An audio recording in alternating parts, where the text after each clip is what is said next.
अगर मैं आपको बोलूं आज के जमाने में भी डायनासोर एग्जिस्ट करते हैं भाई। टेट्रेक्स भाई डायनासोर को खत्म हुए तो लाखों साल हो चुके हैं, आप क्या बकवास कर रहे हो? थामा थामा रुको भाई, सारे के सारे एनिमल्स डायनासोर, टाइटैनोबोआस, ड्रैगन्स सब के सब एक्सटिंक्ट नहीं हुए थे भाई। बहुत सारे एनिमल्स उस टाइम बर्फ में फंस गए थे जिनकी वजह से वो आज भी जिंदा है। आई एम नॉट इवन किडिंग, आज भी जिंदा है भाई। आज की वीडियो में हम लोग देखने वाले हैं हजारों लाखों साल पुराने ऐसे एक्सटिंक्ट एनिमल जिन्हें लाखों साल पहले मर जाना चाहिए था लेकिन वो आज भी जिंदा है भाई। कैसे? ये वीडियो पूरा देखोगे तब पता चलेगा कैसे। This video is by Move Studio, a big shout out to them, पूरा क्रेडिट उनको जाता है भाई। बाकी without wasting any time let's roll the show. 2024 में अमेज़न के जंगलों से एक न्यू एनाकोंडा सांप डिस्कवर किया गया था जो 30 फीट जितना लंबा था। स्टडी के बाद ये पता चला कि ये सांप पिछले 10 मिलियन साल से अमेज़न के जंगलों में मौजूद था, लेकिन अब तक हम इस सांप के बारे में कुछ नहीं जानते। 10 मिलियन साल से था ये, 10 मिलियन, 1 करोड़ साल से भाई, 1 करोड़, और हम लोग को आज पता चल रहा है। इस स्नेक की डिस्कवरी इस बात की तरफ इशारा कर रही थी कि अमेज़न और कोंगो रेन फॉरेस्ट में जरूर दुनिया के सबसे बड़े स्नेक वेसुकी इंडिकस और टाइटैनोबोआ आज भी जिंदा हैं। आपको बताते चलें कि भाई जिन्हें नहीं पता, रुको आई एम टेलिंग यू, टाइटैनोबोआ और वासुकी स्नेक। वासुकी तो खैर अपनी इंडियन मैथोलॉजी में भी है, he is a goddamn god snake. But Titanoboa के बारे में मैंने वीडियो बनाई थी ब्रो, मुझे जितना याद है वो सांप, it is a giant snake जो लिटरली 20-25 फ्लोर की बिल्डिंगें होती है ना, उतना बड़ा है भाई। एंड एक बार में 3-4 हाथियों को खा सकता है एक बार में। वो अगर आज एग्जिस्ट करता है ना भाई खत्म है लिटरली, अमेज़न साफ कर जाएंगे उन लोग। इन जंगलों के 80% हिस्से के बारे में हम इंसान आज तक कुछ नहीं जानते। रिसर्चर्स ने अब तक सिर्फ 15 से 20% ही इन जंगलों को एक्सप्लोर किया है, और हो सकता है जिन एनिमल्स को आज हम एक्सटिंक्ट हुआ मानते हैं वो आज भी इस दुनिया में जिंदा हो और हम इंसानों की पहुंच से बहुत दूर हो, जैसा कि इन 7 एनिमल्स के साथ हुआ था। इस बारे में जानने के लिए इस वीडियो को एंड तक जरूर देखना। जेन्युइनली इंटरेस्टेड यार। लेकिन मुझे एक चीज हजम नहीं होती भाई, 80% अमेज़न को क्यों अभी तक एक्सप्लोर नहीं किया गया? करो भाई, निकालो। मुझे तो लगता है मरमेड, कापा, 2-3 ड्रैगन्स निकलेंगे वहाँ से आराम से। पर 7 पर आती है सिलिकैंथ। दोस्तों ये फिश आपको दिखने में बहुत छोटी सी लग रही होगी, लेकिन हकीकत तो ये है कि सिलिकैंथ नामी ये फिश हम इंसानों जितनी बड़ी और हम इंसानों जितनी ही वजनी है। ये फिश आज से 400 मिलियन साल पहले डिवोनियन पीरियड में दुनिया में मौजूद थी। ये वो पीरियड था जब ओशन में मछलियों की पॉपुलेशन बहुत तेजी से बढ़ती जा रही थी और डंकलियोस्टियस जैसी खतरनाक मछलियां भी ओशन में मौजूद थी। सिलिकैंथ को पहली बार 1839 में डिस्कवर किया गया था जब लुई अगासिस नामी बायोलॉजिस्ट को इस फिश का फॉसिल मिला था। उस वक्त तक सबका यही ख्याल था कि ये किसी प्री हिस्टोरिक फिश का फॉसिल है जो लाखों साल पहले इस दुनिया से एक्सटिंक्ट हो गई थी। लेकिन 99 साल बाद 1938 में साउथ अफ्रीका की कोस्ट से कुछ ऐसा डिस्कवर हुआ जिसने सबके होश उड़ा दिए। मालूम पड़ा कि सिलिकैंथ एक्सटिंक्ट नहीं हुई बल्कि ये आज भी इस दुनिया में मौजूद है। ये fish Indian ocean, Comoros island, Africa और इंडोनेशिया के इलाकों में पाई जाती हैं। स्टडी के अकॉर्डिंग आज के दिन तक 500 से भी कम सिलिकैंथ ओशन में बाकी हैं और आने वाले कुछ सालों में ये इस दुनिया से एक्सटिंक्ट भी हो सकती हैं। तो गाइस ऐसा क्यों है पता है? देखो डायनासोर एंड उस समय के जमाने के एनिमल्स का एक्सटिंक्ट होने का रीजन क्या था? अर्थ के ऊपर मीटियोराइट स्ट्राइक किया था, राइट? लेकिन जहां तक मैंने 1-2 कार्टून में भी देखा है, जानता हूँ मैं अजीब बातें कर रहा हूँ, बट रियलिटी इसकी भाई जो एक्वाटिक एनिमल्स थे, जो पानी के नीचे समुद्र के अंदर जो थे, उनमें से बहुत सारे एनिमल्स आज भी अभी भी जिंदा है भाई। एंड आपको सोने पे सुहागा बताऊं, हम लोगों ने अभी तक 95% ओशन अभी तक एक्सप्लोर नहीं किया। 95, I am not even kidding भाई। 5% ओशन सिर्फ एक्सप्लोर हुआ है, 5%। That is the reason I believe कि भाई मुझे लगता है मरमेड, लेविएथन, कापा नहीं था जो सर में पानी रखता था, जापानीज मिथिकल क्रिएचर, ये सब एग्जिस्ट करते होंगे भाई। और आपने एक चीज नोटिस की, 400 मिलियन साल पहले की पुरानी की ये मछली है ये, और वो जो स्नेक मिला था वो खाली 10 मिलियन साल पुराना। 400 मिलियन और 10 मिलियन, 400 मिलियन बोले तो 40 करोड़ साल पहले ये मछली एग्जिस्ट करती थी। एंड वो जो सांप था वो 1 करोड़ साल पहले ही सिर्फ एग्जिस्ट करता था। 40 करोड़ और 1 करोड़ में कितना अंतर है भाई? तो अब जिस क्रिएचर के बारे में मैं आपको बताने जा रहा हूँ उसका नजर आना आपके लिए जैकपॉट भी साबित हो सकता है। तो नंबर 6 पर आती है टेरर स्किंक। जी हाँ दोस्तों, अगर आप लिजर्ड की इस स्पीशी को ढूंढ लेते हो तो ये आपके लिए जैकपॉट साबित हो सकती है। टेरर स्किंक नामी इस लिजर्ड को पहली बार 1870 में देखा गया था, लेकिन कई साल गुजर जाने के बाद भी जब इस लिजर्ड को दोबारा ढूंढा ना जा सका तो साइंटिस्ट ने इसे एक्सटिंक्ट करार दे दिया। लेकिन फिर 133 साल बाद दिसंबर 2003 में इस लिजर्ड को दोबारा न्यू कैलेडोनिया आइलैंड के करीब देखा गया और मालूम पड़ा कि टेरर स्किंक आज भी इस दुनिया में जिंदा है। दोस्तों इस लिजर्ड को आखिरी बार ईयर 2018 में देखा गया था। साइंटिस्ट और रिसर्चर्स का ये कहना है कि टेरर स्किंक की पॉपुलेशन ना होने के बराबर है और ये कभी भी इस दुनिया से एक्सटिंक्ट हो सकती हैं। इसीलिए लिए इन लिजर्ड्स का नजर आना रिसर्चर्स के लिए किसी जैकपॉट से कम नहीं है। दोस्तों एक वक्त था जब यूरोप, एशिया और नॉर्थ अफ्रीका की जमीन पर दुनिया के सबसे बड़े बुल्स रहा करते थे, जो 7 फीट तक लंबे और 1000 केजी से भी ज्यादा वजनी हुआ करते थे। अगर कोई इंसान इनके सामने खड़ा होता तो वो इनके आगे एक बच्चे की तरह लगता। तो नंबर 5 पर आते हैं ओरोक्स। जी हाँ, यही वो बुल्स हैं जो आज से 2 मिलियन। भाई ये टॉरस है क्या?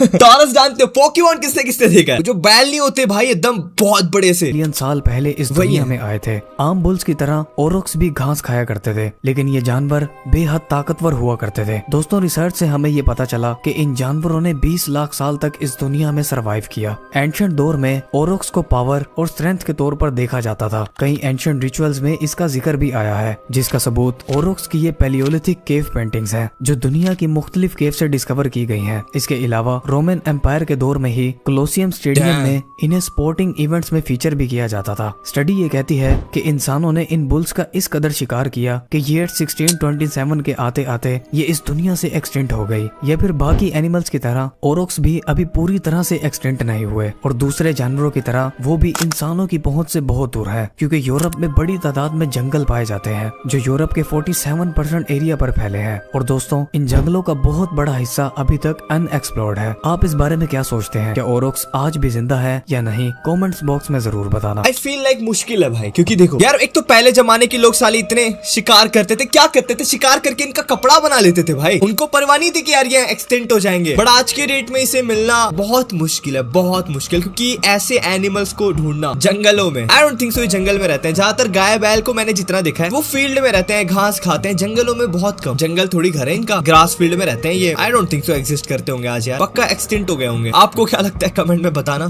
नंबर 4 पर आता है बरमूदा पेट्रल। दोस्तों ये एक ऐसा बर्ड है जिसके बारे में हम इंसान 300 साल तक ये समझते आए थे कि ये इस दुनिया से एक्सटेंट हो चुका है, लेकिन हकीकत इसके बिल्कुल उल्ट थी। ये 1600s का वक्त था जब इंग्लिश सेटलर्स बरमूदा आइलैंड्स पर आए थे। ये वो दौर था जब इन बर्ड्स को पहली बार डिस्कवर किया गया था, लेकिन फिर वही हुआ जो हम इंसान हमेशा से करते आए हैं। उन इंग्लिश सेटलर्स ने इन बर्ड्स का शिकार करना शुरू कर दिया। दोस्तों रिसर्च ये कहती है कि 1600 से पहले 1400s के टाइम, यानी इंग्लिश सेटलर्स के आने से पहले, इन बर्ड्स की पॉपुलेशन मिलियंस में थी। लेकिन ईयर 1620 तक, यानी सिर्फ 20 सालों में, इंसानों ने बरमूदा पेट्रल का इस कदर शिकार किया कि ये नजर आना ही बंद हो गए। जिसके बाद इंसानों ने इनको दिए गए नाम के आगे एक्सटिंक्ट लगा दिया। लेकिन नाम के आगे एक्सटिंक्ट लगा देने से कोई एनिमल एक्सटिंक्ट नहीं हो जाता। पूरे 300 साल गुजर जाने के बाद 1951 में बरमूदा पेट्रल को फिर से बरमूदा आइलैंड के इलाकों में देखा गया। लुई मोब्रे नामी बरमूदियन नेचुरलिस्ट और रॉबर्ट कशमैन मर्फी नामी अमेरिकन ऑर्निथोलॉजिस्ट वो लोग थे जिन्होंने इस बर्ड को रीडिस्कवर किया। दोस्तों इस बर्ड का 300 साल बाद फिर से डिस्कवर होना किसी जैकपॉट से कम नहीं था।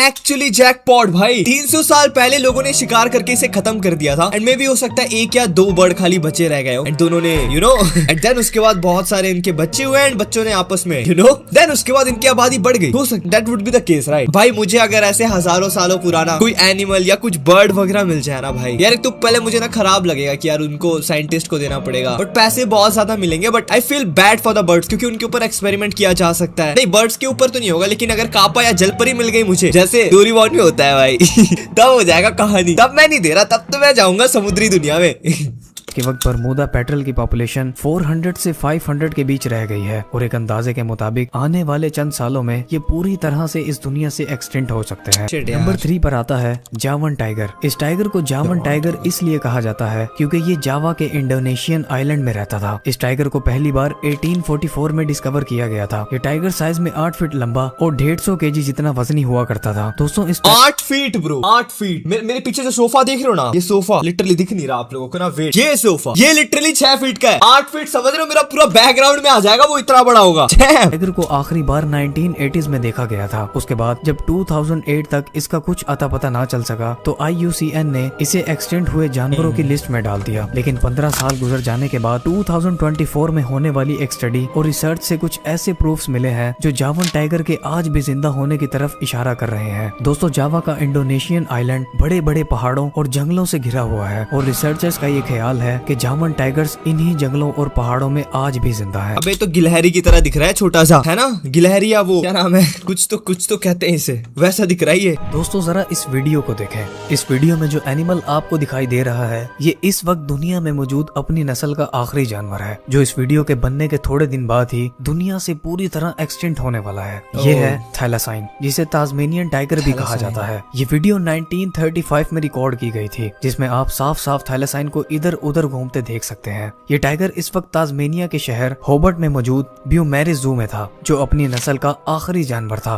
और अनफॉर्चुनेटली ये 7 सितंबर 1936 को हमेशा के लिए इस दुनिया से एक्सटिंक्ट हो गया था। लेकिन दोस्तों सवाल वही है, तास्मेनिया में बड़ी तादाद में जंगल पाए जाते हैं और इन जंगलों का बहुत बड़ा हिस्सा ऐसा है जिस पर अभी तक किसी इंसान ने कदम तक नहीं रखा। तो क्या ऐसा हो सकता है कि तास्मेनियन टाइगर भी इन्हीं जंगलों में चले गए हों? It is like a dog, ये ठीक है, कुत्ते की तरह दिख रहा है ये। एंड पीछे देखोगे तो शेर वाली पूंछ है ना, वैसा टाइप का टाइगर वाली पूंछ है। एग्जिस्ट करते होंगे यार, इतना घना जंगल होता है भाई। आई एम टेलिंग यू भाई, चीजें एग्जिस्ट करती है। हम लोग इंसान आलसी है, हम लोग आलसी है कि हमारी किसी चीज से फटती है, मुझे लगता है। क्योंकि देखो ओशन अगर 90% अनएक्सप्लोर्ड है तो जरूर हम इंसानों ने कुछ ना कुछ पानी के नीचे ऐसा देखा होगा जिससे हमारी फटती है भाई। जो चीज पब्लिकली नहीं बताया गया, क्यों बताएंगे साइंटिस्ट लोग? पानी के अंदर अलग साम्राज्य है, एक्वामैन रहता है, मना किया है उसने पानी के नीचे आने के लिए, क्यों बताएंगे? नहीं बताएंगे। हो सकता है मे बी जंगल की भी सेम कहानी हो, या फिर शायद they don't want to explore I guess, और इंसानी नजरों से बहुत दूर हो। क्योंकि बहुत से साइंटिस्ट ऐसे हैं जो इस टाइगर के मुकम्मल तौर पर एक्सटिंक्ट हो जाने पर यकीन नहीं रखते, और उनका ये कहना है कि तास्मेनियन टाइगर यानी थैलासाइन आज भी तास्मेनिया के जंगलों में जिंदा है।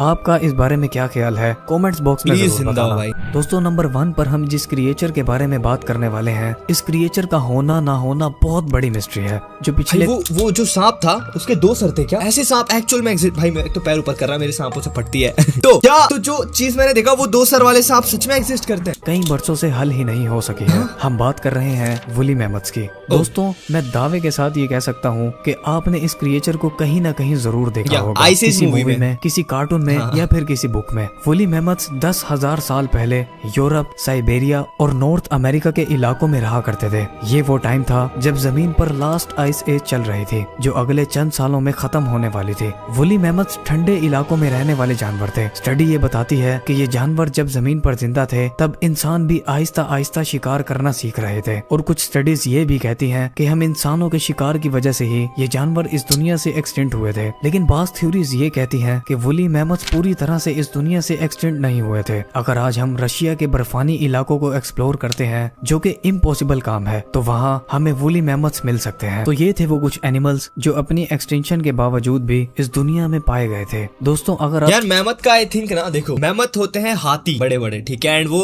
लाइक आइस एज के जमाना, आइस एज का जमाना कब था? ओके आई नो क्या है, बट मुझे एक बार कंफर्म करने दो। ओके हाँ, पहले डायनासोर खत्म हुए, एंड जब डायनासोर खत्म हुए तो यू नो मीटेओराइट टकराया, देन उसके बाद आग का गोला बन गया अर्थ। आग का गोला बनने के बाद वो बर्फ बन गया। वो बर्फ बनने वाला टाइम ही आइस एज का था, जब ह्यूमन इवोल्यूशन स्टार्ट हुआ, जब वो लोग थे क्या कहते हैं आदि मानव लोग आए थे। एंड दैट टाइम भाई अगर कोई मैमथ या हाथी अगर बर्फ के अंदर दब गया होगा तो मे बी शायद वो आज भी भाई एंटार्क्टिका के बर्फ के अंदर होगा, कहीं ना कहीं छुपा होगा। एंड यू ऑल नो बर्फ के अंदर चीजें प्रिजर्व रहती है, राइट? बर्फ के अंदर मुझे डाल दो, 100 साल तक मेरी बॉडी ऐसे ही रहेगी बर्फ के अंदर, कुछ चेंज नहीं होगा, सब चीज वैसे ही, थोड़ी बहुत चेंजेस हो जाएगी, बट बहुत सारी हो सकती, बट हाँ देयर इज अ चांस कि भाई एंटार्क्टिका के बर्फ के नीचे ऐसे बहुत सारे एनिमल्स होंगे जो करोड़ों अरबों साल पहले एक्सटिंक्ट कर गए, लेकिन वो आज भी उस बर्फ के अंदर जिंदा होंगे। जिंदा तो नहीं, मतलब वो दिखते होंगे। Anyways guys, I feel like this is the video. What do you think? आप लोग क्या सोचते हो कमेंट में बताना। मुझे लगता है होगा भाई, अगर ह्यूमन अच्छे से एक्सप्लोर करे ना, मुझे समझ नहीं आता बताए हम इंसान क्यों पानी के नीचे एक्सप्लोर नहीं कर रहे। मैं वेट कर रहा हूँ वो दिन का कि पहली जलपरी मिले, या कापा मिले, या डायनासोर मिले, आई मीन ड्रैगन्स मिले। बट लेट्स सी ऐसा दिन कभी आता है कि नहीं। आपको क्या लगता है कमेंट में बताना। बाकी if you enjoy the video definitely like करना, चैनल पे नहीं हो तो please don't forget to subscribe. भाई 1 मिलियन की बहुत ज्यादा दूर है, तो पास पहुंचाओ यार, दबाओ button. And if you want to see more videos, screen में ऐसी और इंटरेस्टिंग वीडियोस है। मिलता हूं कभी और ऐसे शानदार वीडियो के साथ। Till then piece.